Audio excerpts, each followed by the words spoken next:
Season, there's been speculation that you potentially could play inside again. Just wondered if you've had any, obviously it'd be pretty early, but any preliminary conversations about moving around again or shadowing receivers and just kind of where you envision your role. Like I said, I know it's pretty early.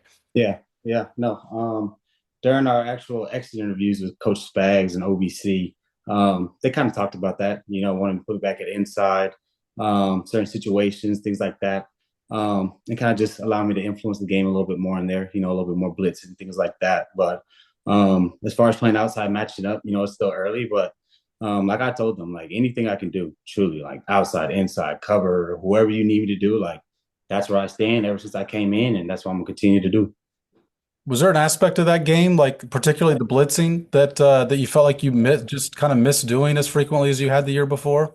I mean, yeah, I had a lot of fun. You know what I mean? I think I told you guys that year I was playing nickel. Like that was my first time blitzing, first time being able to do that. So anytime I was at nickel, I was always praying that I was blitzing just because, Spags has some great blitzes dialed up for us. But yeah, I'm excited. I watched back the tape of my year, watched some few other guys around the league at nickel, just making sure I'm always ready. Whenever they need to use me, put me in there, making sure I can go in there and execute properly.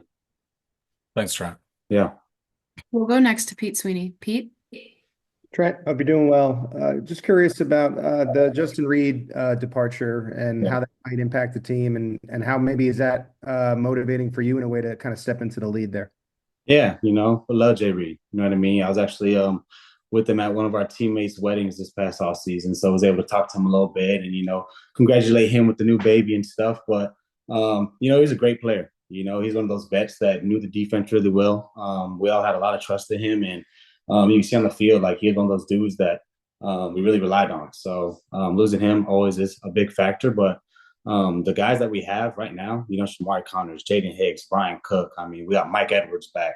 All guys who know the defense really well. All guys have played a long time, and all guys that I know when we're on the back end with me, like I trust them fully. So it's always a shame. It's part of the game when guys leave, but I know these new guys and some guys who have already been around here are ready to step into that role. We'll go next to Jesse Newell. Go ahead, Jesse. Thanks, Kelsey. I have a follow-up too. Hey, Trent, speaking of Justin, he came to your defense with the fifth-year option, the Pro Bowl thing that happened where you guys Yeah. used the Pro Bowl. It cost you $4 million. I don't think we asked you about it. I just wondered what your thoughts were that something like that cost you $4 million.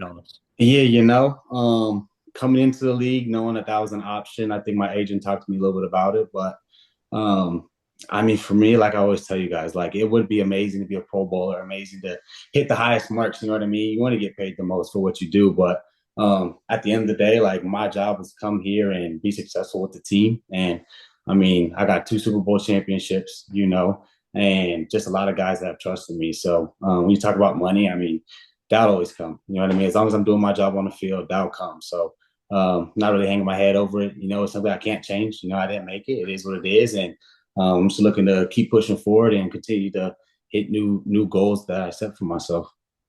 And speaking of money, we talked with Brett Beach last week. He said eventually this offseason probably be talking to your guys' camp about potentially an extension. I just wondered, in general, your thoughts of potentially, locking in long term with the Chiefs.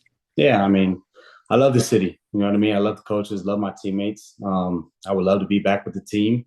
As far as contract wise, I mean, truly, I'm letting my agent deal with that. Like my sole focus this year and moving forward is just football, and I love what this team has done for me, and I love what I've been able to do for them. So if it's a long-term deal, I mean, I'd be ecstatic. That's for sure.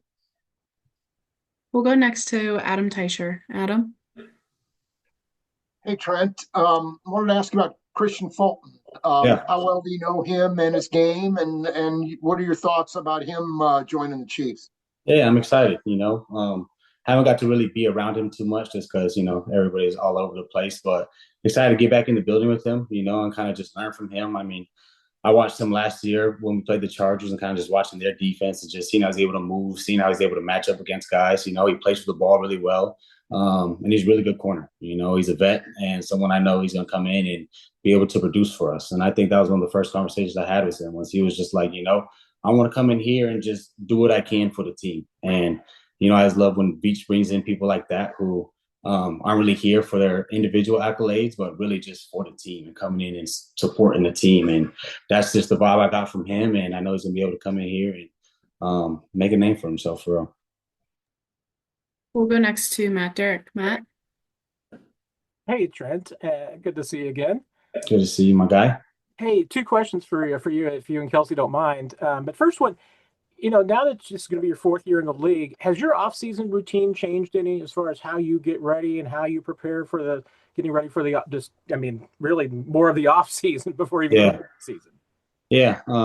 I think it's changed more really this offseason in terms of just the amount of time I've spent on like preparing my body, not as much of the heavy back squatting, the heavy lifting, trying to just be powerful and stuff, but really like learning how my body moves, really trying to get the mobility in my body, and honestly, just trying to work on my speed. Like every day that I wake up, it's some type of speed work. And for me, I tell all these high school kids I come talk to and all these dudes who are trying to get to where I'm at, I'm like, when you get to the league, like everybody's fast, everybody's strong, everybody does, like the best of the best. And so to give yourself a little advantage, one, speed helps, but two, just being able to be out there 24/7, being able to play a full season. I was able to do the past 2 years, and just making yourself available, is the biggest thing for me, and kind of what I started to make my off season planning for, allow my body just to prepare for when it comes to training camp and not being ready like right now, May 2nd. And Andy Reid, he once they went virtual for this phase back during COVID, he stayed with it. So Yeah. you've never known anything differently than doing it virtual. How do you, if we probably hear from your friends around the league who have already been back to practice, or maybe for a couple of weeks if they have a new coach, how much do the players appreciate, being able to have that flexibility during this phase? And how do you spend phase one? Yeah, I mean, personally, I love it. Especially, I mean, I've been to the Super Bowl the past 3 years, so like I don't know what a shorter offseason really is, but just giving us like an extra 1 or 2 weeks, honestly, is so helpful. Just mentally for me, I always come back to California and just be around my family. Try to get away from all the hoopla of the season and football, and really just come back to like real life. And just realize there's more than football out here. I worked on my foundation a lot this offseason, and trying to just get more out into the community is really how I spend my phase one. And always come onto the virtual meetings, try to get back in the playbook. And I feel like these 2 weeks is such a pivotal time for not only new players, but like for me, who I've been a part of this defense. I know what Spags likes to do, but every time you open up the playbook, every time we have meetings like this, you always learn a few little nuggets that I'm like, oh, dang, I forgot about that. Or, oh, that's something new that I didn't know these past 2 years. So it's really just a learning time for me, and a way for me to kind of re-lock in and understand it's football season again, which I love. Looks like we have a couple more for you. We'll go first to Mick Schaefer. Go ahead, Mick. Hey, Trent, a draft question for you. Can you take me back to 2022 in the draft? Veach mentioned last week that in their mind, you kind of slid. They thought you would go higher, and that's when they pulled the trigger to make the trade up. Were you sliding in your mind? What was that night like? All the emotions. I know what Coach Reed and maybe Veach as well were on the phone. What was that phone call like? Can you just take me through the highs and maybe lows of that night? Yeah. Man, I remember going, and we rented out this real nice hotel, got a little room, brought all my family there. And for me, night one, I was like, I don't think I'm going to go. Like, to be honest, I did not think I was going first round. I thought I was going day two. So I was like, night one, let's all just get together, enjoy the draft, like have fun, like enjoy the hoopla. I don't think I'm going to go today. So like, let's really just kick back, relax, like watch the show and see where it ends. And yeah, during the night, I mean, I was really chilling. Like, I was just on the couch watching everybody get drafted, talking to my agent, talking to my family. And then I just remember my phone went off. It was Kansas City. And like, to me, I was already like, whoa, like, I didn't know they were on the board. I didn't know that was like a team that was looking at me. And yeah, I just remember picking it up. I talked to Beach, talked to Coach Reed, talked to Spags. And like, I always say during that phone call, it's funny because I look back and like, I didn't really know who I was talking to. I didn't know who the coaches were, like who Beach was. Like, I had zero communication. So like, for me and the Chiefs, that was like my first time even hearing voices. And then I always look back at like with the Chiefs post, and it's like the conversation. I'm like, oh, that's who that was. Oh, that was the person I was talking to. So it was a really fun night. It was exciting when I got drafted for sure, not knowing that I was going to go. And I always shout out just the family, because they were really the ones that kind of held it down, kind of allowed me to not worry so much. They didn't put too much pressure on the night. They were just like, let's just go out there and whatever happens, happens. And we're proud of you no matter what. So that really allowed that anxiety and everything that builds up in the draft kind of just wash away. And now I can look back and have a fond memory of it. We'll go last to Todd Lebo. Todd?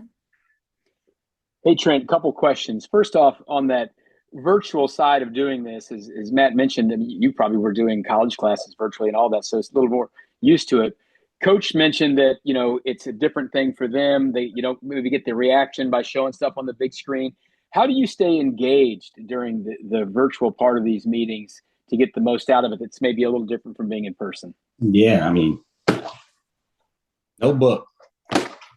Take notes. Honestly, I mean, I'm always want to do that. I'm always taking notes, but especially when you get on Zoom, I'm home, comfortable. Like I'm not in the classroom. Like they can't just see what I'm doing unless I'm, on the screen. But yeah, just taking notes, like of literally the basics of basics. Like I'm writing down in our notes today the DB rules, rules of the room, like just things like that. That where like it just allows you to stay engaged, kind of like you said. And it kind of just over the 2 hours of just sitting here watching the screen all day, it kind of gets mundane. It kind of gets boring because, you can't go laughing with your players or, turn around and make a joke or something like that. But yeah, taking notes and honestly just being engaged because they're always asking questions, so they kind of do a good job at not just sitting there and having a PowerPoint and just going through a PowerPoint. Like there's still conversation. We're still joking around and stuff. So it's not too bad. And on that contract side, I know you're leaving this to your agents. The Chiefs have not really paid cornerbacks. I mean, that's not what they've done with the second contract. A lot of, Legarius is gone and they let Charvarius Ward go. I mean, is that just maybe happenstance, or is that something you and your agent have talked about? This would be a big deal if they signed you to a second contract. I haven't really thought of it like that. Obviously losing LJ was sad for me and like J Reed and stuff. So I know it's a business. Coming into the league, you're taught that this is a business, things happen.